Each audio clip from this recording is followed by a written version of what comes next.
अच्छा, अगर बात की जाए उत्तराखंड की, तो इस वक्त जो सबसे बड़ा मुद्दा है वो बेरोजगारों का है। आपने देखा, आप कहीं भी थे बच्चों से मिलने, आपने देखा कि किस तरह से बच्चों को बेरहमी से पीटा गया। सी आई टेल यू, मैं आई थिंक ये सच में दुर्भाग्य हमारा, और मैं आई विल कोट दिस कि जब पुष्कर सिंह धामी जी जब मुख्यमंत्री बने थे तो मैं उनकी बड़ी प्रशंसक भी थी। मैम, अगर बात की जाए मॉडलिंग की एक दुनिया में रहे हैं आप, ग्लैमर देखा है, मॉडलिंग से आप राजनीति में आए हैं। पॉलिटिक्स कहीं ना कहीं बहुत डिपेंडेंट होती है कि आपकी जीवन में आपको कैसी राहें मिलती हैं। अच्छा, एक सवाल ये है मेरा कि क्या लगता है आपको कि चुनाव जो लड़ने में कुछ ज़्यादा जल्दी कर दी?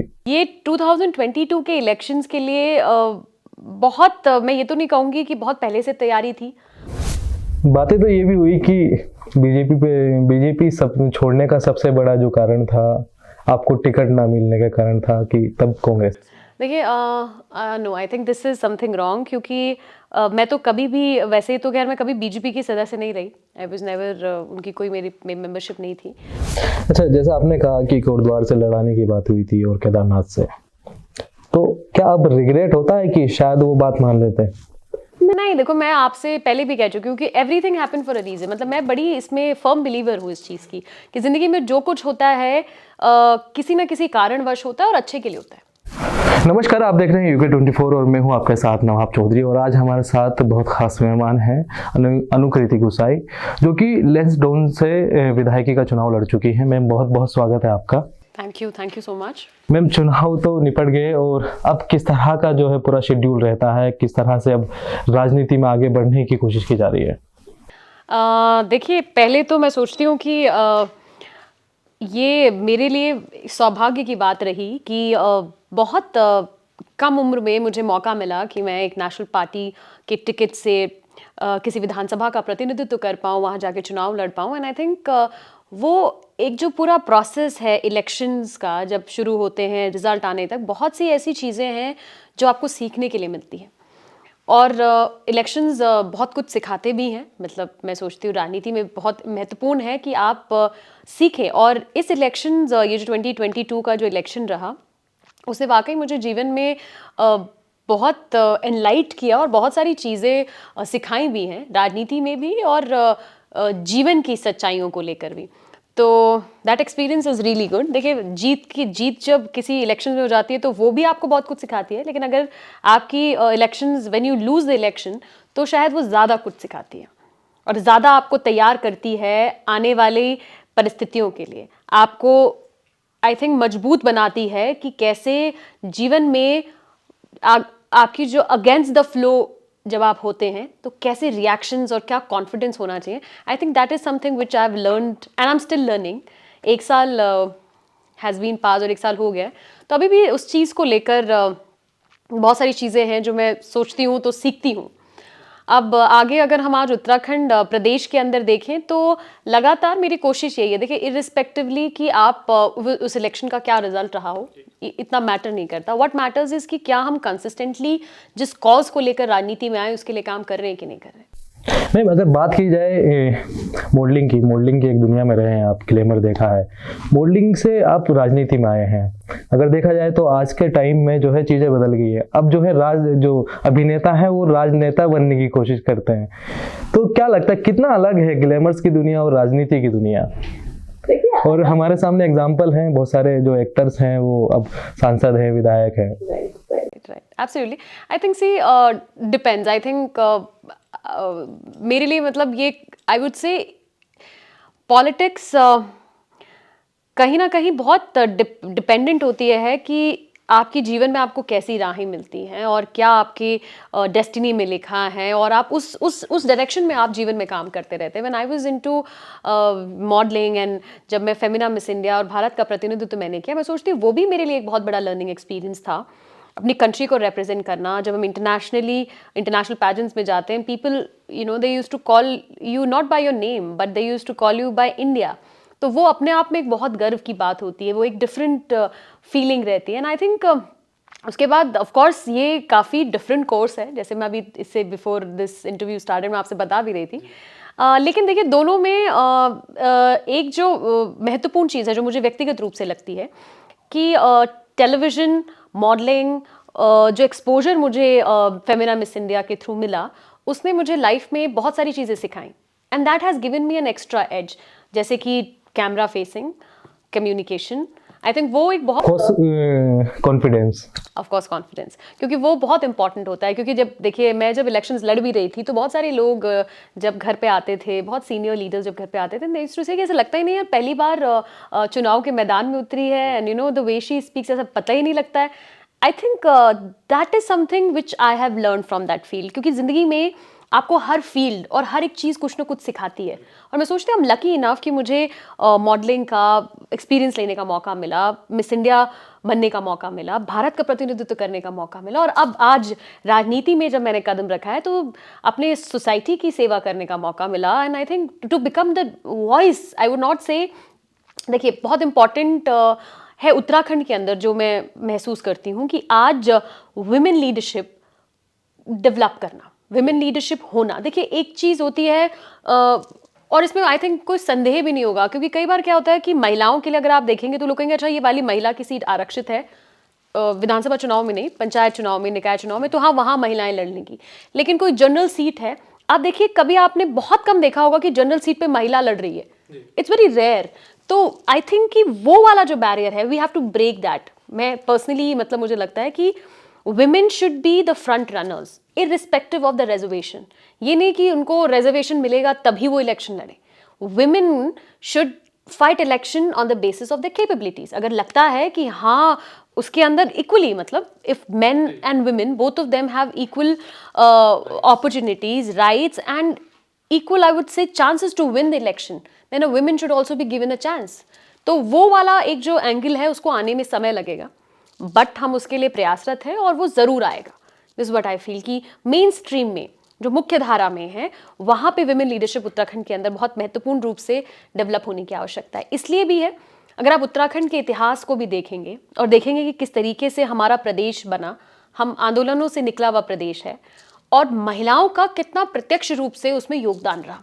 चाहे आपका चिपकू आंदोलन, जब हम गौरा देवी की बात करते हैं, she was the front runner and the front face of that complete movement, और उस पूरे आंदोलन का चेहरा वो रही। अगर आप उत्तराखंड आंदोलन देखोगे, प्रत्यक्ष रूप से हमारी बहनों ने उत्तराखंड आंदोलन में योगदान दिया, और आज भी आप जहाँ भी जिस क्षेत्र में किसी चीज़ को लेकर कोई मांग उठाई जाती है, कोई आंदोलन होता है, हमेशा हमने देखा है कि महिलाएं फ्रंट रो में होती हैं। अब जोशीमठ का एग्जाम्पल रिसेंट में देना चाहती हूँ। जब मैं जोशीमठ गई तो जोशीमठ में भी जब मैं देख रही थी इतनी कड़ाके की ठंड हो रही है जनवरी में, और जो हमारी मातृशक्ति है वो उस कड़ाके की ठंड में जोशीमठ में आंदोलन में बैठी है, वो भी सारी महिलाएं थी। सो आई थिंक वो जो एक सेगमेंट है to understand the pain, the circumstances, और विशेषकर क्योंकि मैं पहाड़ से आती हूँ तो मैं पहाड़ की महिलाओं की जो परिस्थितियाँ होती हैं, और बहुत बहुत डिफ़िकल्ट परिस्थितियाँ रहती हैं, बहुत सरल नहीं हैं। पहाड़ का जीवन भी बहुत इजी नहीं है। दूसरी चीज़, महिलाओं के ऊपर दोहरी जिम्मेदारियां भी होती हैं, घर से लेकर घर, चूल्हा, everything, and they have to do it. घास लाने से लेकर, लकड़ी लाने से लेकर, गाय का दूध निकालने से लेकर, there are an number of responsibilities जो पहाड़ में एक महिला करती है, और उसके बावजूद वो सामाजिक क्षेत्रों में अपना प्रत्यक्ष योगदान दे, मैं सोचती हूँ काबिल तारीफ है। तो उस एंगल को समझते हुए भी मुझे कहीं ना कहीं लगता है when women will be the front runners into politics in Uttarakhand, I think बहुत सी परिस्थितियां बदलेंगी, things will change.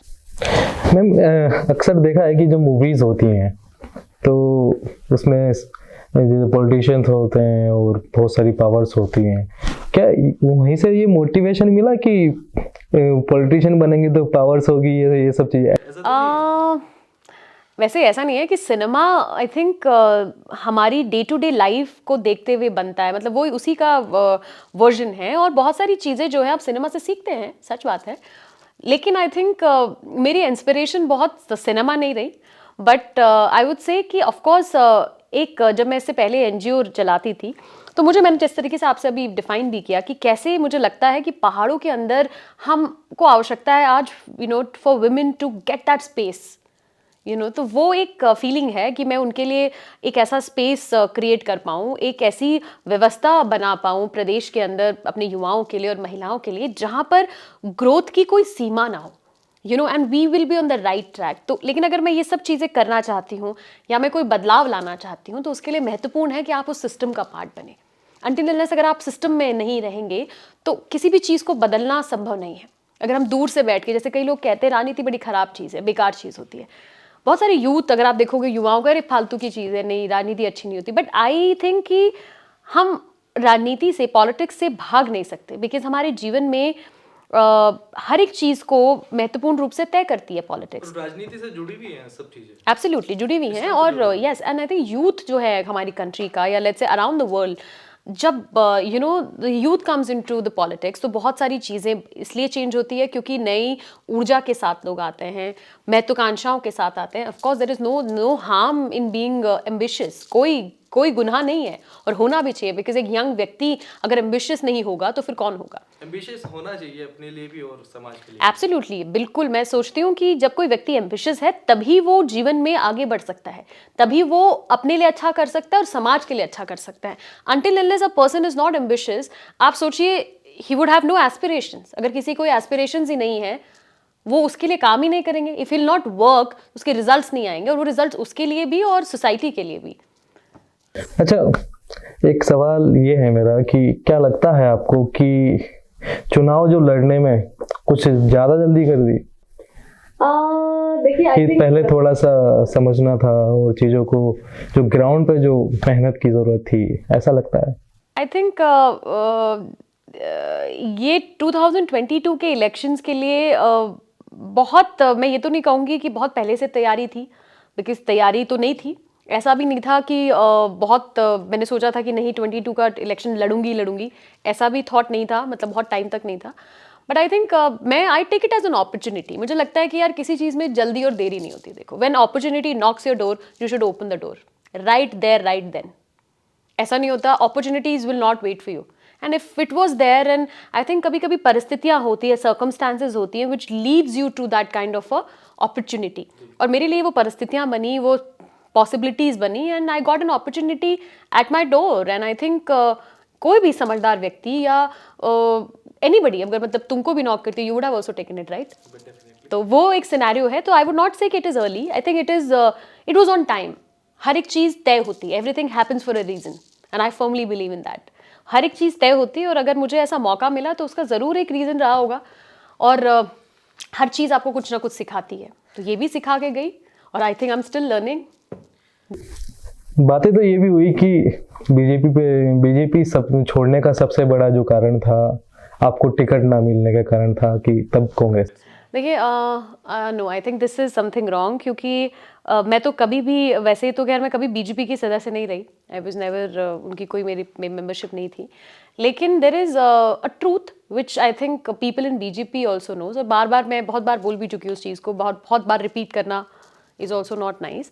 But I think मेरे को लेकर जब बातचीत हुई थी तत्कालीन और प्रेजेंट पुष्कर सिंह धामी जी से, तत्कालीन मुख्यमंत्री जी से, तो वो चाहते थे कि मैं कोटद्वार से चुनाव लड़ूं, और पिताजी के लिए उन्होंने कहा था कि आपका जो टिकट है वो हम केदारनाथ से फाइनल करें। तो ऐसा कोई सिनेरियो नहीं था कि वो, देखो, ऐसा कोई सिनेरियो नहीं था कि मुझे इलेक्शन लड़ाने के लिए उन्होंने, बीजेपी वालों ने हमें निकाल दिया। नो, बिकॉज हाँ, मतलब जो भी, हाँ, नहीं, इसमें नहीं, हमने नहीं छोड़ा। मतलब अगर इस पूरी सिचुएशन को आप देखेंगे तो मुझे आज भी याद है, आई थिंक ईयर बैक, जनवरी की बात है, after one of my programmes in Lansdowne we went, Pushkar भैया ने बुलाया था, धामी जी के घर पे हम गए थे, तो वहाँ बातचीत हो रही थी। तो उन्होंने बड़े अच्छे से, मतलब बड़े जब बातचीत हुई तो तब भी पिताजी ने कहा था कि वो इस समय इलेक्शन नहीं लड़ना चाहते हैं, 2022 का विधानसभा इलेक्शन नहीं लड़ना चाहते हैं। But those people were very concern कि नहीं, उनको इलेक्शन ज़रूर लड़ना चाहिए, उनका चुनाव लड़ना महत्वपूर्ण है, और जो सच भी है। देखिए, जब भी पिताजी इलेक्शंस लड़ते हैं तो उनका एक प्रभाव होता है, देयर इज़ अ इम्पैक्ट। तो लेकिन तब उन्होंने हमसे कहा था कि अनुकृति तुम कोटद्वार से चुनाव लड़ो, और ये सच है। देखो, इसमें मुझे बोलने में कोई वो नहीं है, अगर आप कभी पूछिए उनसे। So then at that point of time ऐसा कोई प्लान नहीं था कि हम उस पार्टी को छोड़ के कहीं चले जाएंगे या कांग्रेस ज्वाइन कर लेंगे, दैट वॉज नॉट देयर। ऐसा कोई थॉट प्रोसेस नहीं था। We move to Delhi to see the senior leaders in Delhi. लेकिन जो बीच में जो सिनेरियोज हुए, and I think it was a political conspiracy, जो अभी तक हम लोग still we are trying to solve कि आखिर ऐसा हुआ क्यों। आई थिंक बहुत सारी चीज़ें पता भी चली, बट ये कोई प्लानिंग नहीं थी कि बीजेपी छोड़ के कांग्रेस में जाना है। conspiracy की बात की, ऐसा क्या था? That's what I'm trying to say. That's what I'm thinking कि अभी भी we are still trying to find out कि ऐसा पूरे प्रोसीजर में हुआ क्या कि यहाँ से जाने के बाद एक भ्रम फैलाया गया कि कांग्रेस में शामिल हो रहे हैं, कांग्रेस में शामिल हो रहे हैं। और दिल्ली जाते जाते भारतीय जनता पार्टी ने बिल्कुल एकदम चिट्ठी जारी कर दी। I think which was a very, मैं कहूँगी बहुत जल्दबाजी का डिसीजन रहा। बट आई थिंक बार बार उस बात को रिपीट करके फ़ायदा नहीं है, क्योंकि आई थिंक अब टुडे अच्छा हुआ, जो होता है अच्छे के लिए होता है शायद। And I am very happy कि मैंने अपनी राजनीतिक जीवन की जो शुरुआत है वो इंडियन नेशनल कांग्रेस से की। So I think there is always, as I told you, कि everything happens for a reason. Okay, जब हरक सिंह रावत जी से बात होती है राजनीतिक चर्चाओं को लेकर, तो क्या कुछ सीखते हैं आप उनसे? देखिए, आई थिंक ये बड़ा इंपॉर्टेंट और गुड क्वेश्चन है। कई बार मैं देखती हूँ जब लोग कहते हैं कि नेताओं के बच्चे नेता बनते हैं, why there is what we call nepotism in all of this, इसको लेकर इंडस्ट्री में भी है। हाँ, वो दैट एवरीवेयर। मैं आपको रीज़न भी बताऊंगी व्हाई इट इज़। देखिए, अगर एक राजनीतिक परिवार होता है फॉर एग्जांपल, तो आप जब घर पे even if on the dining table और नोइंगली और अननोइंगली, अब बहुत बार क्या मोस्ट ऑफ द टाइम्स आप पॉलिटिक्स के बारे में बात करते हो, सोशल इश्यूज के बारे में यू कॉन्स्टेंटली टॉक, और मतलब आपके पास जो टॉपिक्स होते हैं वो इन्हीं सब चीज़ों को लेकर होते हैं। सो कहीं ना कहीं you get inspired, right, and you get inspired to work. In case जब हम पिताजी की बात कर रहे हैं, I think every day I learn from him. मतलब उनसे जितना हम सीख सकती हूँ, मैं सीख सकती हूँ, मतलब आई डोंट थिंक सो कि मैं उनके बराबर कभी सीख पाऊंगी, बट जितना सीखो उतना कम है। ही always you know the kind of knowledge he carries. दूसरी चीज़, लोगों के लिए काम करने की जो उनकी ज़ील है, जो उनका एंथुजियाज्म है कि we should you know help people, और हर व्यक्ति जो हमारे घर आए वो कोई निराश होकर नहीं जाए। ऐसा क्या है जो हम किसी को मदद कर सकते हैं, how can we change it. दूसरी चीज़, his understanding of politics, his knowledge about social issues, about Uttarakhand, और कैसे वो उत्तराखंड को देखना चाहते हैं, क्या चीज़ें पॉसिबल हो सकती हैं, क्या कर सकते हैं, वो सारी चीज़ें मुझे सीखने के लिए मिलती हैं। I think I am lucky enough to कि मुझे पिताजी का सानिध्य मिला और उनसे सीखने के लिए लगातार मिल रहा। अभी तो कुछ भी नहीं सीखा है मैंने। I am still in the process to learn a lot from him. अच्छा, जैसा आपने कहा कि कोटद्वार से लड़ाने की बात हुई थी और केदारनाथ से, तो क्या अब रिग्रेट होता है कि शायद वो बात मान लेते हैं? नहीं, देखो, मैं आपसे पहले भी कह चुकी हूँ कि everything happen for a reason. मतलब मैं बड़ी इसमें फर्म बिलीवर हूँ इस चीज़ की कि ज़िंदगी में जो कुछ होता है किसी ना किसी कारणवश होता है और अच्छे के लिए होता है। I personally and firmly believe in this. और आज अगर मुझे मौका मिला है कि मैं मेहनत करूँ, तो मेहनत करने का समय है, और मेहनत करना मैं सोचती हूँ कि मुझे पसंद भी है, and I am a very hard working person, और मेहनत का जो फल होता है वो अच्छा होता है। उत्तराखंड में जो कांग्रेस की हालत है, अगर देखा जाए तो उस पर क्या कहेंगे आप? क्या लगता है कि बदलाव होने की जरूरत है? क्योंकि हर जगह डिमांड है कि यूथ आ गया है और यूथ को कमान मिल नहीं रही है, युवाओं को, ठीक है। और बात की जाए तो जो बड़े पुराने नेता हैं अभी तक वो गद्दी निशा हैं। देखिए, उत्तराखंड कांग्रेस के बारे में I think if I talk, I think अभी जो कमान है बड़े सही हाथों में है।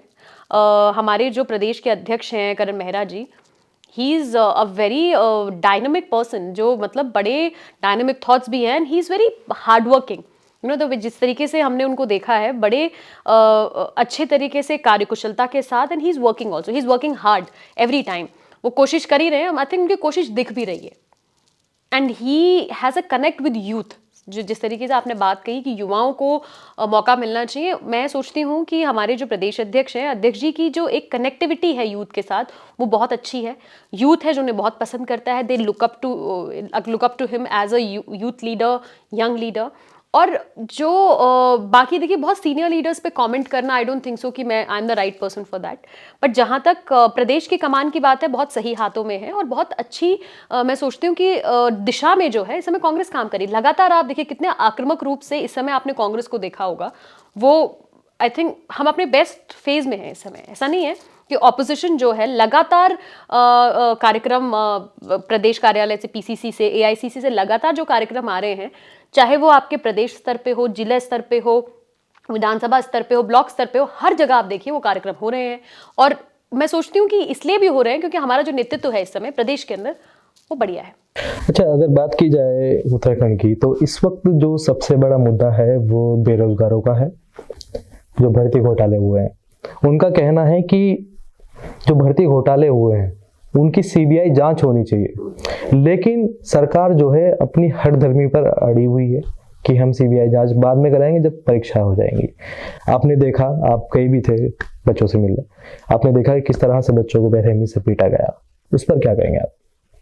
क्या लगता है कि एक युवा मुख्यमंत्री की जिसकी बात की जा रही थी वो कनेक्ट कर पा रहा है युवाओं से? सी आई टेल यू, मैं आई थिंक ये सच में दुर्भाग्य हमारा, और मैं आई विल कोट दिस कि जब पुष्कर सिंह धामी जी जब मुख्यमंत्री बने थे तो मैं उनकी बड़ी प्रशंसक भी थी। आई यूज टू प्रेज हिम, और मुझे बड़ा अच्छा भी लगा था कि उत्तराखंड को वन ऑफ द मोस्ट, मतलब अभी तक के जितने मुख्यमंत्री बने उसमें से ही इज द यंगेस्ट मुख्यमंत्री मिले हैं, युवा मुख्यमंत्री मिले हैं, और युवाओं के लिए, युवाओं के हितों के लिए, and you know the things will change, the policies will be different, और मैं बड़ी प्रशंसक रही हूँ उनकी। लेकिन आई थिंक टुडे, आज का जो सिनेरियो है, विशेषकर जिस तरीके से बच्चों पर, युवाओं पर लाठियां बरसाई गई, जैसे उन बेटियों को बाल खींचकर मैंने देखा, वो वीडियो में दिख रहा है कैसे उन्हें थाने ले जाया जा रहा है, आई थिंक वो बड़ा दुखद है। दुखद के साथ साथ दुर्भाग्यपूर्ण है। प्रदेश के अंदर आज एक ऐसी स्थिति सरकार ने क्रिएट कर दी है कि सरकार के खिलाफ बोलने वाले के ऊपर मुकदमे हो रहे हैं, अगर कोई सवाल पूछने वाले पे मुकदमे हो रहे हैं। लोकतंत्र का, जिस तरीके से हम कहूंगी, गला दबाने का काम आज उत्तराखंड की सरकार कर रही है। आप सोचिए कि क्या ये अधिकार उन बच्चों को नहीं है कि वो अपने लिए आवाज उठा पाए? जिस नकल विरोधी कानून पर ये रैलियां निकल रही है ना, मेरा मतलब बड़ा सिंपल सी बात है, उस नकल विरोधी कानून को ये कब बना पाए? जब इनको पता चला कि नकल हो रही है। उसको उजागर करने वाले कौन लोग थे? बेरोजगार संघ के बच्चे थे। क्योंकि ट्रिपल एससी के बाद भी मैं मतलब आ रही हूँ उस बात पे।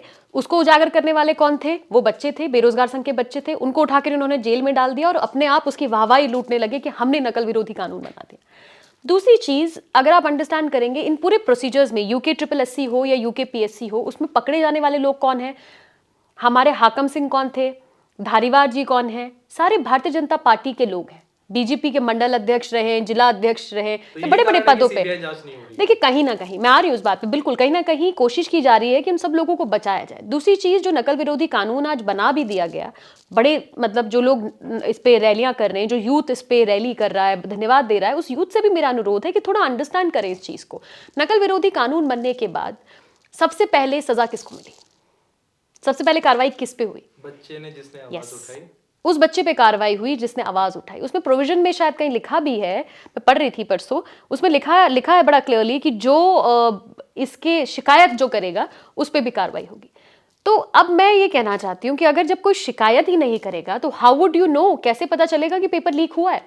उत्तरकाशी का जो लड़का है उसने शिकायत की कि जो हमारा सील है वो मुझे लगा कि टूटा है, तो संदेह किया, बताना उसका कर्तव्य है, और अगर वो ऐसा बताता है तो उस पर कार्रवाई करना, उसकी जांच करना सरकार का काम है।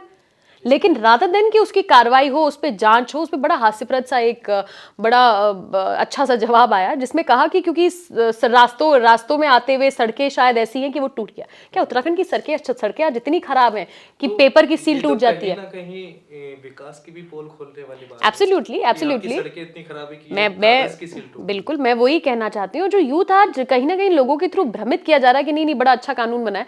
अरे कानून बनाने सबसे पहले जिन बच्चों के वजह से ये कानून बन पाया, यूके ट्रिपल एससी के बाद भी सरकार नहीं जागी। जब बेरोजगार संघ के बच्चों ने हजारों की संख्या में जब ये आपके गांधी पार्क में बैठे, जब उनको लगने लगा कि नहीं अब शायद हमारी जो गद्दी है, हमारी सरकार जो खतरे में है, तब जाकर वो जागी और उन्होंने वो कानून बनाया। कानून बनाने के बाद भी सबसे पहले जो कार्रवाई करी वो बेरोजगार छात्र पे करी। देखिए, ये सारी चीजें आज हमारे लोकतंत्र को कमजोर कर रही हैं। आज जो इंडिपेंडेंस और फ्रीडम ऑफ स्पीच जो डेमोक्रेसी में होती है, कहीं ना कहीं दैट हैज बीन किल्ड। आप आज एक ऐसी परिस्थिति बनाना चाहते हैं प्रदेश के अंदर कि अगर किसी व्यक्ति को सवाल पूछना है तो वो सवाल पूछने का अधिकार ना हो। अगर कोई किसी बच्चे को पेपर लीक होने पे संदेह होता है तो क्या किया जाए? मतलब क्या वो ये बताए नहीं? क्या वो कंप्लेन नहीं करे? क्या वो शिकायत नहीं करे? और अगर वो शिकायत करेगा तो उस पर मुकदमे हो जाएंगे।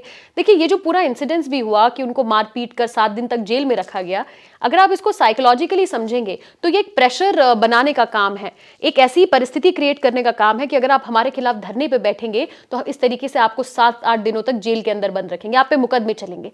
उससे क्या होता है? बच्चों का मनोबल टूटता है, उनके पेरेंट्स का मनोबल टूटता है। कल आप मुझे बताओ, कैसे पेरेंट्स अपने बच्चों को भेजेंगे? कभी नहीं भेजेंगे। कहीं ना कहीं उनका जो एक मनोबल है उसको गिराने का काम किया गया है। मैं कल भी कहीं पढ़ रही थी कि गांधी पार्क पे वो बच्चे सत्याग्रह करने पहुंचे तो वहां पर बैनर लगा दिए गए कि ये धरने का स्थल नहीं। अरे क्यों नहीं है? क्यों नहीं है? मतलब मैं आपसे पूछना चाह रही हूँ कि आप डेमोक्रेसी में, लोकतंत्र में अपना विरोध नहीं सुनना चाहते? आप मतलब कहीं ना कहीं आप इसको एक ऐसी सिचुएशन क्रिएट करना चाहते हैं जिसको हम अघोषित इमरजेंसी कहते हैं। This is something which is an alarmed emergency. और कोई आपके खिलाफ आवाज ना उठाए, कोई आपसे सवाल ना पूछे। ये सारी परिस्थितियां हमारे प्रदेश में, आज हमारे प्रदेश की जो स्थिति है, मैं कहती हूँ दुर्भाग्यपूर्ण है। युवा, अगर आप सोचो, वो यूथ जो सड़कों पे था वो मांग क्या रहा था? वो कुछ नहीं मांग रहा था। वो मांग रहा था कि उनको एक पारदर्शित सिस्टम मिले, एक ट्रांसपेरेंट सिस्टम मिले जिसमें वो खुद से मेहनत करें, खुद से एग्जाम दें। वो ये भी नहीं कह रहे कि उनकी फ्री में नौकरी लगा दो, वो ये भी नहीं कह रहे थे। वो ये कह रहे हैं कि हम एग्जाम दें, पेपर दें, जो मेहनत हम करते हैं उसका फल हमें मिले।